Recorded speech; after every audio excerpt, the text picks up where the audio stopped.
Good morning and good evening, everyone. I am Momoko Tajima. Before I start my presentation, I would like to express my sincere gratitude to each of you here. Thank you very much for joining me today, and it is my great honor to have such a wonderful opportunity. I wrote the graduation paper under the title of The Impact of Social Context on Issei and Nisei Japanese American Identity. Today, I would like to think about the identity of Japanese Americans, especially Issei and Nisei, with all of you, and would like to have a conversation style. So please feel free to send any questions or comments in the chat box and raise your hands anytime during my presentation. Okay, so let me begin. Here is the outline and the content of my presentation. I'd like to talk about the Japanese government, starting from my sense of awareness. I'd like to talk about the Japanese government immigration policy during the interwar period and the findings from the interview. Also, as the last part, I will talk about the origin of the term of Nikkei and how it has changed. So first of all, please let me share the reason why I wrote this paper and my sense of awareness. It is because in Japanese school education, we have no opportunity to learn about the history of what happened to Japanese Americans during World War II. Of course, I was the one who didn't know anything about them before I started the internship at the US-Japan Council. I learned it from my boss, and I strongly thought that we should learn what happened to them and tell their voices not to repeat this tragedy again. So it is my starting point of my research. Many of you already know a lot about Japanese American history, so please forgive me if the things I discuss today are too obvious for you. I hope there are 1 or 2 points that are new or interesting for you. This shows my research approach. As relevant parties to the Japanese immigration to the US, there are 3 actors, which are Japanese Americans, Japanese government, and Japanese public. I examine the attitude of each towards the others and the context or background behind their actions and thought with 2 research questions. The first one is, how did each of them perceive themselves and others? And secondly, what was the context and background behind each party's actions and thought? And here are my major conclusions. The first one is that Issei and Nisei faced significant identity struggle or conflict, and this was due to their social and governmental context that they were unable to be full members of either Japan or the US. The second one is that incarceration experience during World War II significantly affected their attitude and behavior, especially how they educate their children, sansei and yonsei, and pass down Japanese culture in the US society. Of course, it should be noted that every story is different and unique depending on people and family, but these are what I found from the interview I conducted. So I will explain more about how I reached this conclusion from now on. This is a brief history of Nikkei in the US. Everyone is already familiar with the major points, so let me quickly summarize a few points for background. The first emigration was to Hawaii in 1868, and after 1900, immigrants crossed the Pacific to the mainland US. As the number increased, anti-Japanese movement and discrimination became severe, and finally, in 1924, under the 1924 Immigration Act in the US, new entry of Japanese immigrants to the US was prohibited. And after Pearl Harbor in 1941, Nikkei were sent to the incarceration camp just because they were of Japanese descent. The US government formally apologized for the incarceration 43 years later after the war. The situation of Japanese Americans in Hawaii and the mainland of the US was quite different, so I will focus only on the mainland of the US in this research. This slide shows the policy analysis of the Japanese government. What was the context and intention of Japanese government behind each significant event that affected Japanese immigrants? So let's focus on the governmental and political context.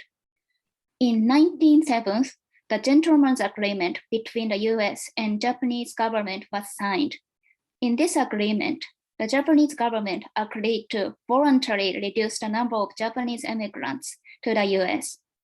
It was to respond to the US government's move to limit Japanese immigrants and intensification of the anti-Japanese movement. The Japanese government heeded the insistence of the US government not to worsen the situation. In 1913, when the California Land Bill was enacted in the US to restrict the Japanese immigrants' right to own the land, the Japanese government told their intention to the US government as follows: "We can't accept differential treatment with justice and equality as a shield."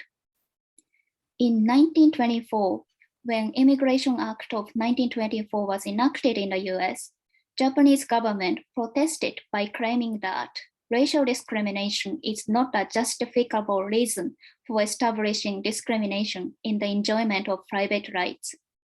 From this context, we can see that Japanese government has no intention to protect the immigrants, and it was suppressive and passive attitude they took. Also, we can see that Japanese government was calling for racial equality with the emphasis of fairness, justice, and humanity towards the anti-Japanese movement of immigration. However, the Japanese government themselves discriminated against other Asian people inside Japan. Therefore, their insistence of racial equality was baseless, and they used that concept just to address the immigration policies. Based on the policy and discourse analysis, it was clarified that duality in the public and policy discourses on Issei immigrants existed in Japan. It is the duality of domestic and international politics. What was the differences in the perception of immigrants between domestic and international context? In domestic politics, the public in Japan and the Japanese government were othering immigrants and viewing them as abandoned people. However, on the other hand, in international politics, both objectives identified immigrants as our people, a part of Japanese public, and appeal for domestic harmony. Also, the Japanese immigration policy of this period has no definite purpose or strategy, but rather the focus was on how Japan was perceived by Western countries. It was because Japanese natural interest at that time was to pursue the group of Western powers under the context of modernization policies, moving towards capitalism and victory in the Sino-Japanese and Russian-Japanese wars. Therefore, immigration policy was closely linked to national interest of that period to join the group of Western powers. These are the analyses on how Japanese public and government perceive Issei immigrants. I think it is important because the Japanese perspective would affect immigrants' identity in some way. Yeah. Jim-san here, yes. Yes, no, I thought this is an especially interesting point. As a Japanese American, of course, we're knowledgeable about the attitudes of other Americans against Issei or Nisei, Sansei or Yonsei, even for that matter.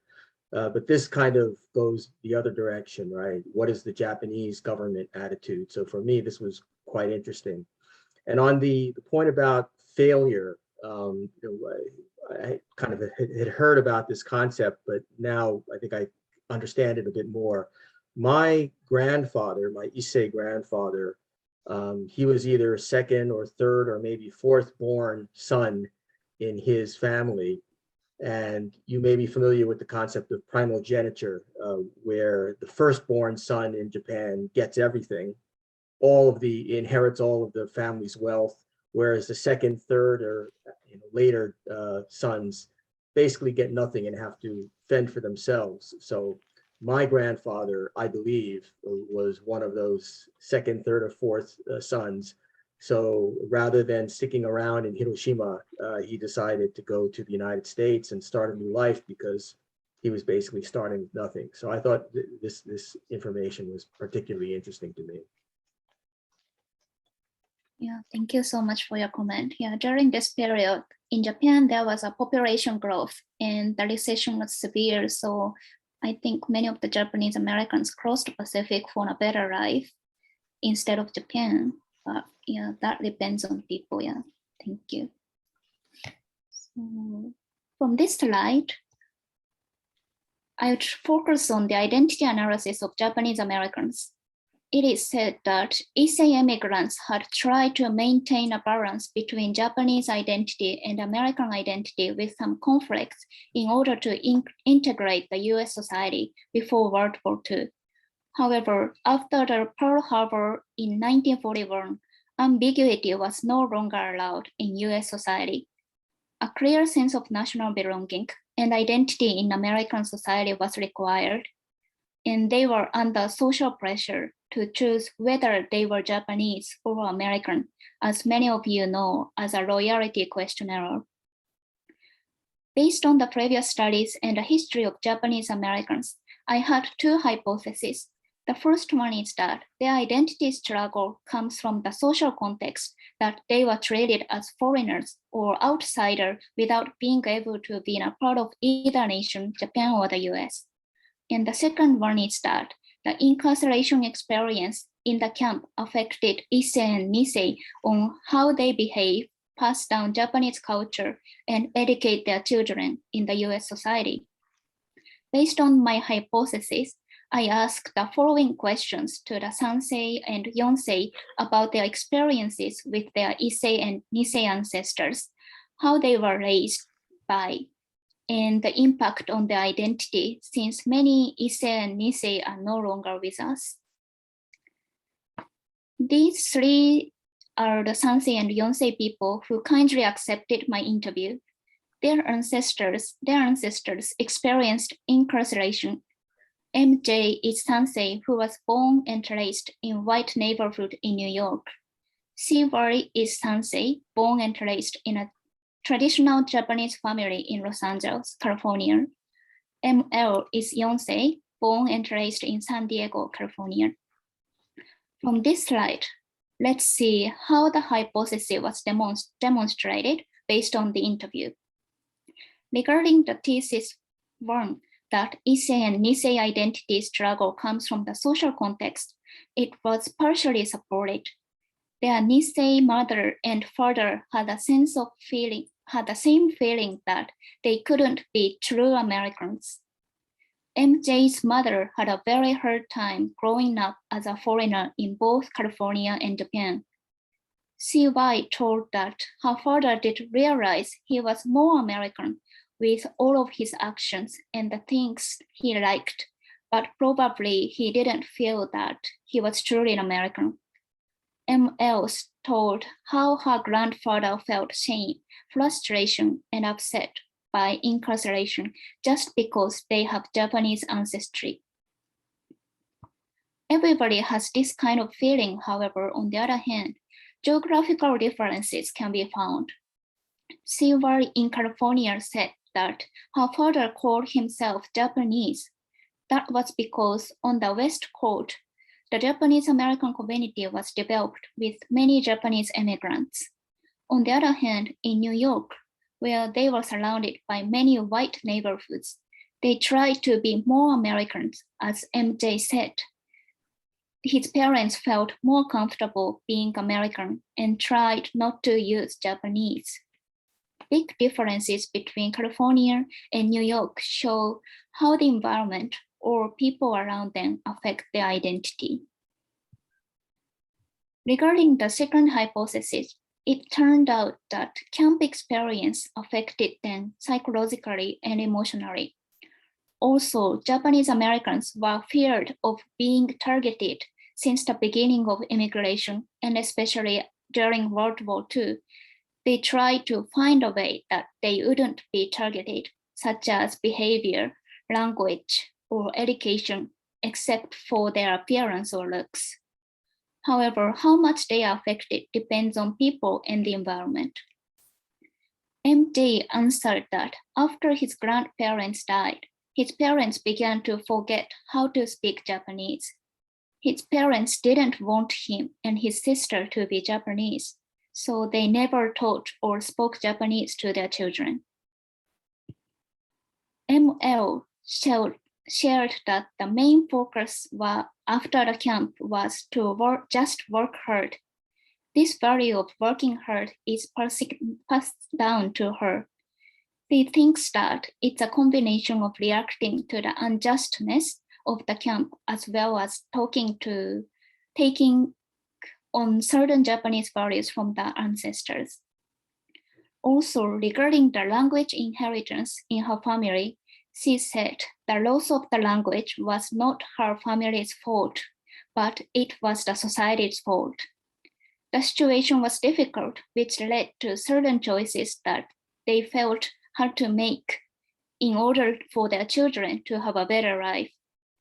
It shows the decision of cultural inheritance was not their personal decision, but rather by the social pressure that they had no choice but to change in order to live in the US society.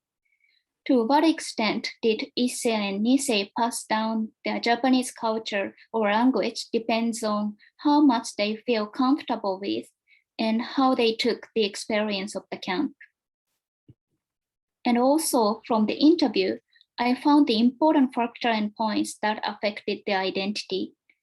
One is the role of language in self-identity.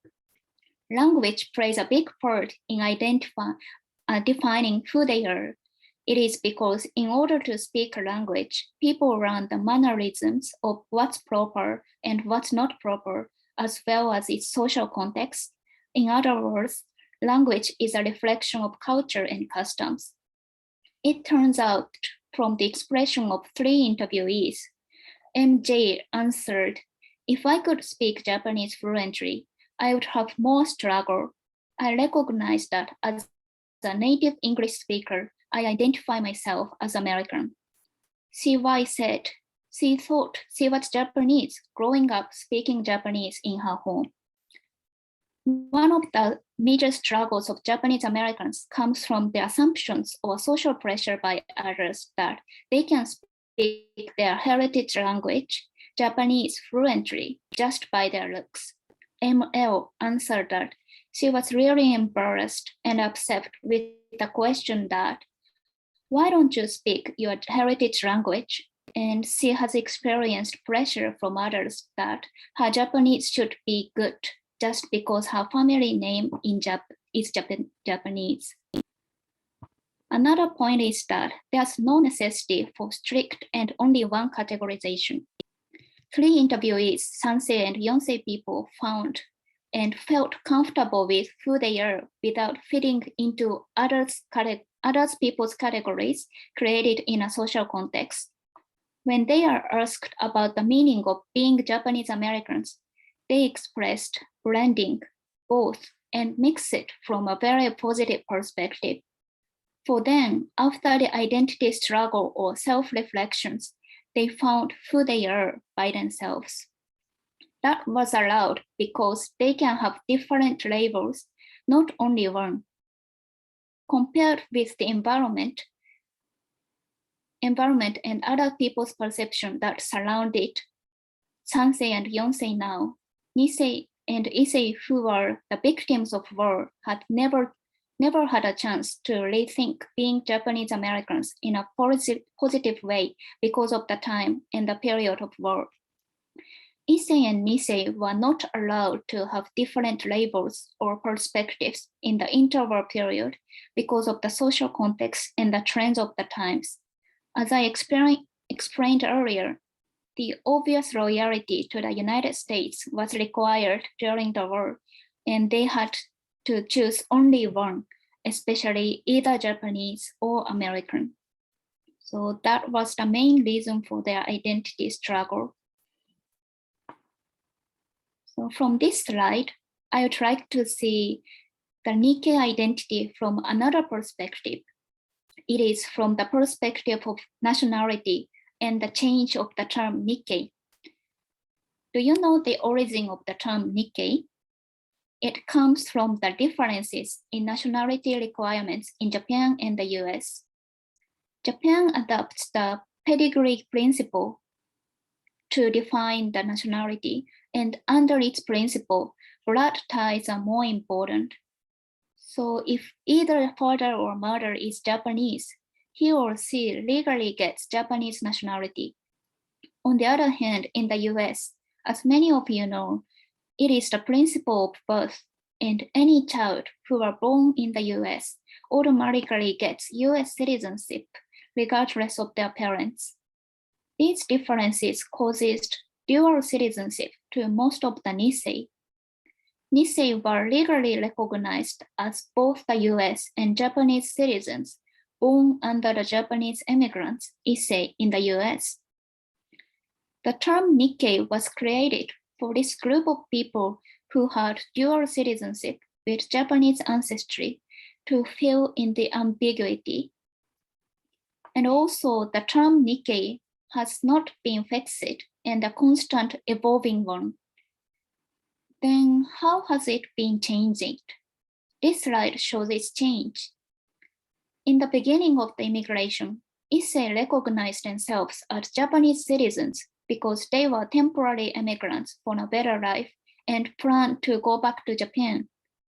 However, gradually they began to settle in the US society. So when they became permanent residents and made up their mind to live in the US society for the rest of their life, at that moment, they recognized themselves as Nikkei. Even the Issei generation identify themselves as Nikkei in order to integrate into the society. So in other words, I think the term Nikkei expresses their desire and decision to build a life in the US. Also in Japanese context, we can see how the Nikkei term was dealt with. From 1968 to 1982, the Ministry of Foreign Affairs counted the number of Nikkei who are Japanese citizens living abroad for their statistics.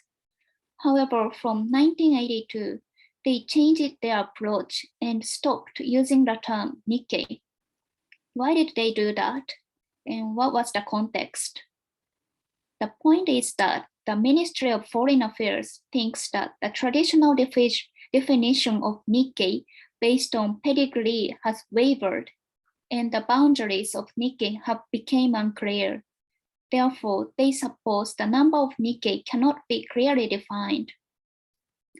As it shows that the definition has constantly wavered.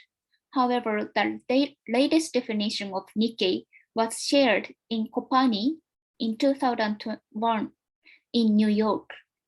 Kopani is a pan-American Nikkei convention consisting of the Nikkei community in the US, Canada, and other South American countries, as you can see in the flag. According to 2001, Nikkei are those who have Japanese ancestry or self-identify as Japanese descent. From this definition, we can see that the term is changing from pedigree towards a more diverse, acceptable, and symbiosis one. This important change linked to my final thought.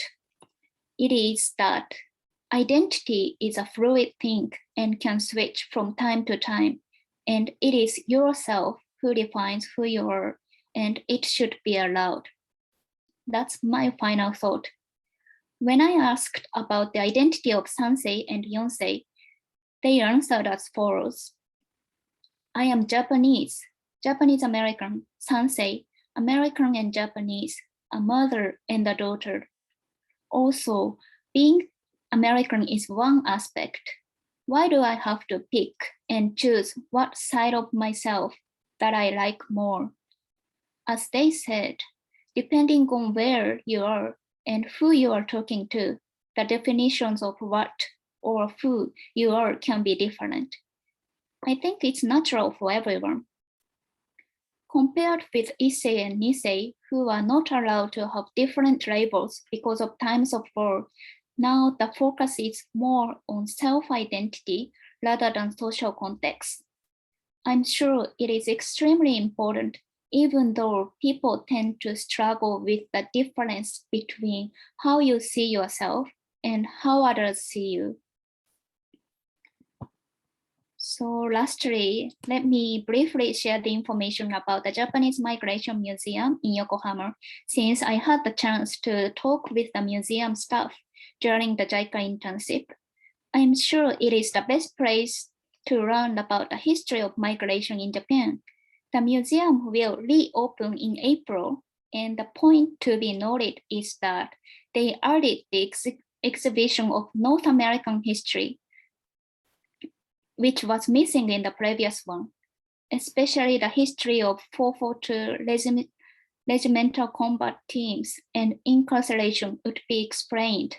So it is meaningful to fill in the gaps in Japanese education, I think. So if you have any opportunities and time, please visit here to find more detail after the open in late April. And before I conclude my presentation, I would like to thank all the support to the Japanese Americans storytelling program, who generously helped with my research and accepted my interview. Thank you very much for your attention.